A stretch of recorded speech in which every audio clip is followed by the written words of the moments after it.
అహింస ఏమిటి? What is this ahimsa? ఇది ఎవరినైనా కొట్టకూడదు, తిట్టకూడదు, హింసించకూడదు, ఇది అహింస అనుకుంటున్నాం. Some people say that you should not beat somebody or strike somebody.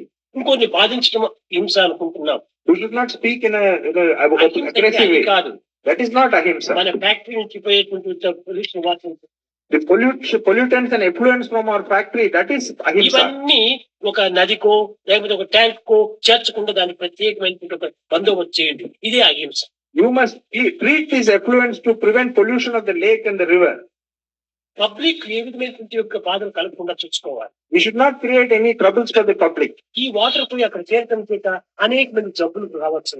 If this effluent polluted goes and spoils the lake, so many people suffer.